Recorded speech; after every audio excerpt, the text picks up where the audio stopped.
Привет, троечки.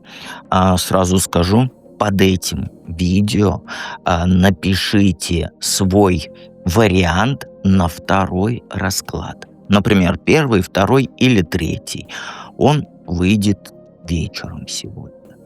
И также можете написать на завтра на первый расклад. То есть вы будете единичкой, двоечкой или троечкой. Ну а там уже как Вселенушка вам пошлет какой расклад, то, что вам нужно было услышать. Под этим видео в комментарии напишите. И напомню, что комментарии под видео могут оставлять только те, кто подписаны, потому что это новая фишка YouTube. Я не знаю, она у всех или нет, но мне пришло, что это как бы пробник. Итак, в общем, под этим видео напишите свой вариант на следующий расклад. Итак, вам, троечки, досталось сегодня кармический должник, да, кому-то до сих пор платишь энергией. И давайте в долгий ящик откладывать не будем, сразу начнем.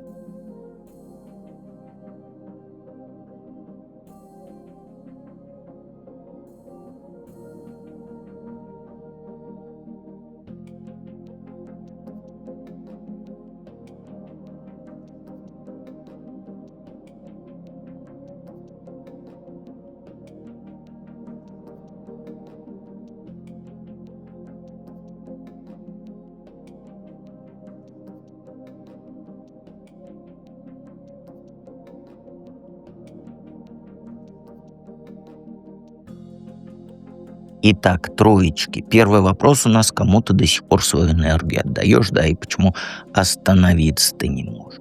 Ну, тут серьезнее, чем ты думал. Потому что ты думала там бывший, подружка. Нет, это не бывший, не подружка и даже не коллега, которая тебя вампирит. Это кто-то из твоей семьи. Ну, тут я не знаю, зачем трактовать, потому что карта семьи, да, вышла, и те, кто знают Таро, они сразу все поняли. Но давайте будем делать так, да, как будто вы Таро не знаете. И этот человек, с которым у тебя уже давно нет настоящих взаимоотношений. То есть формально они есть, а по сути там пустота. Ты звонишь, ну или звонишь, не знаю, по-кураптоновски это любое слово подходит. Звонишь там из-за обязанности, да.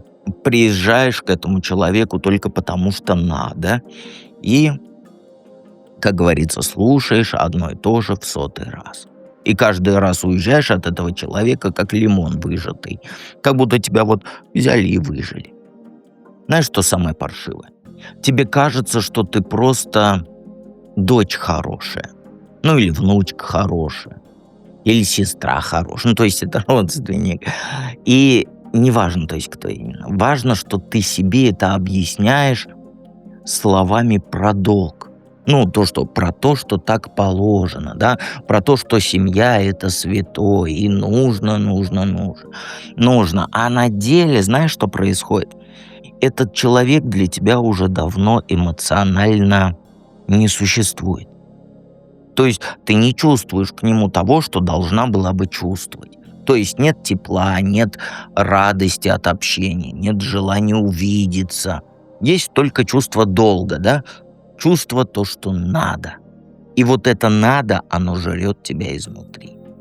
Ты ходишь туда, отдаешь время свое, нервы свои тоже, свое внимание, а взамен получаешь ни хера. Иногда даже в минус, потому что критику, вот это недовольство, вечные претензии, что ты мало делаешь, ты всегда выслушиваешь. И киваешь, и терпишь, и стараешься еще больше. Потому что где-то внутри тебя сидит такое убеждение, что если ты перестанешь, то ты станешь плохим человеком. Вот эта штука тебя и держит на крючке. Ни любовь, ни благодарность, ни взаимность, ни бывшие, ни подружки токсичные. Нет, тут именно семья. А страх стать плохой в глазах рода, он, как говорится, существует. Типа скажут: ой, какая она негодяйка, бросила свою семью. Вот в своих глазах собственных боишься упасть, потому что тебя так воспитали. И остановиться не можешь, потому что тебе с детства вбили в голову, что семейные связи разрывать нельзя, что, как говорится, кровь — это кровь. Старших надо уважать просто потому, что они старше. И несешь ты теперь этот груз, даже когда тебе плохо. Даже когда ты уставшая. Когда у тебя и своих проблем по горло. Да, будем объективны. У тебя своя жизнь и своих проблем у тебя ой как по горло. И вот этот человек, он даже не замечает, что ты надрываешься. Для этого человека это норма. Вот так всегда было и так всегда будет. Ты приходишь, ты отдаешь, ты уходишь пустая. И так вот по кругу у вас. Самое обидное, что вот реальной связи-то нету между вами. Причем это не просто вчера, это давно уже нет. Вы просто чужие люди, которых объединяет только вот родство по крови, да? ДНК объединяет вас. И ты тратишь на поддержание вот этой иллюзии столько сил, что на свою жизнь не остается времени. Что именно до сих пор ты должна и в какой форме ты платишь? Ну, я уже все сказал, тут понятно, да? Ты платишь собственным благополучием. Вот прям буквально. Это не красивые слова, не, как сказать, не для красного словца я это говорю. Ты реально живешь хуже, чем могла бы, потому что часть твоих ресурсов, они туда уходят. Деньги, время, эмоциональные вот эти силы. Ты отдаешь и остаешься в дефиците. Это вот как, знаешь, какая задачка из школьного учебника, да? У тебя было 5 яблок, а ты отдала 6 яблок. С какого у тебя шестое появилось, да? Что у тебя пятое? Вот. То есть минус одно яблоко. То есть ты уже в дефиците. И какая форма этой оплаты? Вечная жертва. Потому что ты постоянно ставишь себя на последнее место. Ты приносишь себя в жертву. Это, опять же, не для красного словца я говорю, а то, что это факт. Буквально. У тебя, знаешь, как сначала им, а потом мне. Но, еще раз повторюсь, у тебя было 5 яблок, а отдала ты 6. И у тебя вот сначала их проблемы, а потом только мои. Сначала их настроение, а потом только мое.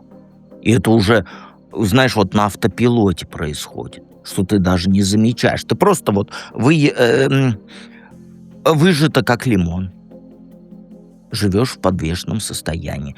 Ты не можешь там не планировать толком, потому что вдруг ты понадобишься, да? Не можешь потратить на себя, потому что а вдруг им надо будет. И расслабиться не можешь, потому что чувствуешь себя виноватой, когда тебе хорошо, а им плохо. И вот знаешь, что важно? Ты не просто отдаешь, нет, ты отдаешь до состояния собственной нужды. Повторюсь, да, у тебя всего 5 яблок, а ты отдаешь 6. И ты доходишь до точки, когда у самой уже нечего кушать, ну, в эмоциональном смысле. То есть выгораешь, ты болеешь, ты срываешься, и вот это все. И потом снова потихонечку восстанавливаешься. Образно говоря, у тебя опять яблоки поспевают эти 5 штучек. И ты опять снова вот это отдаешь 6. То есть уже минус 2 яблока. А знаешь, почему так? Потому что вот где-то внутри ты так, где-то глубоко очень внутри ты веришь, что если будешь жертвовать достаточно, то они тебя примут, они тебя оценят, они тебя полюбят и вообще спасибо скажут. Знаешь, в чем прикол? Этого не происходит. Вот сколько бы ты ни отдавала, им всегда мало. Ну, мало, ну вот не могу я карты перевернуть, переврать, и всегда им будет мало. И ты сидишь в этой ловушке, ты отдаешь все больше и больше, и надеешься все сильнее, но получаешь все меньше и меньше. А потом у тебя минус 3 яблока, минус 4 яблока, и в долгах, как в шелках. А выйти страшно, потому что кажется, что тогда вообще ничего не останется. Ни семьи, ни связей, ни принадлежности к роду. Ты будешь, знаешь, вот как сказать, вот у меня картинка, одинокая собачка в будке и дождик идет. Еще будка такая проливается, говорю, дырявая крыша. Как называется это слово, забыл. Просачивается, в общем. Ну, ты меня поняла. Ну, крыша дырявая. И вот это ты. Вот эта такая милая собачка, хотя вся мокрая и дрожит, и дождик идет. Понимаешь? Ну, это неправда, что ты там будешь привязана к роду, у тебя не привязана к роду, у тебя не будет ни семьи, ничего. Но это неправда. Но ты в это веришь, поэтому ты продолжаешь себя, как говорится, подносить на блюдечке с голубой каемочкой. Платишь здоровьем своим, временем своим, спокойствием своим. И получаешь взамен ничего. Знаешь, ты получаешь. Ты получаешь взамен право не чувствовать себя предательницей у себя же в голове. Вот это вся твоя награда. Сомнительно, но... Ну а что поделаешь? А еще ты платишь своими несбывшимися мечтами. Всем тем, что ты была бы сделать для себя, если бы не тратилась только на них. Ты, извиняюсь, жертвуешь.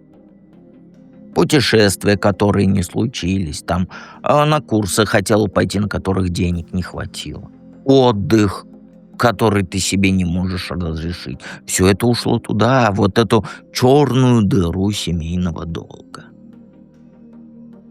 Какой самый простой шаг поможет забрать энергию обратно? Ну, знаешь, тут шаг простой. Знаешь, ты мне, наверное, даже скажешь, что это ерунда, но нет, начни с собой разговаривать. Но не в смысле шизофренить, да, не в смысле с ума сходить, а в смысле вот каждый день говорить себе добрые слова. Причем вслух. Утром встала, в зеркало посмотрела и сказала себе: «Я прекрасна». Да? Ну, что-нибудь хорошее. Можно даже не про внешность, а про себя, как про человека. Ты молодец, что ты справляешься. Ты заслуживаешь хорошего. Ты имеешь право о себе думать. Ну, звучит глупо, я знаю. Но знаешь, в чем фишка? Ты всю жизнь отдавала внимание и заботу другим. О себе ничего. И ты поняла, да, что я хотел сказать вместо слова «ничего»? Прекрасно поняла. И сейчас у тебя, знаешь, девочка такая маленькая сидит внутри, которая хочет, чтобы о ней позаботились. И ждет вот этого от тех самых родственников. Они ж не дадут, причем никогда не дадут. Поэтому дай сама себе. Вот это внимание, которого ждешь от них, дай сама вот эту заботу, слова добрые сама себе. Скажешь: «Дед, это глупо, мне уже 500 тысяч лет». Нет. Когда ты начнешь это делать, произойдет штука интересная. Тебе станет меньше нужна их любовь, потому что ты будешь получать ее от себя. И тогда ты перестанешь бегать за ними, пытаясь заслужить то, на что они не способны. И ни в коем случае это не про эгоизм. Это про то, чтобы наполнить свой стакан, вернуть себе вот эти минус 4 яблока, понимаешь? А ты ж сейчас пустой стакан. В минусе даже. А пустой стакан же никого не напоит. А ты сейчас пытаешься напоить целую толпу из пустого стакана и удивляешься, почему не получается и почему все так плохо.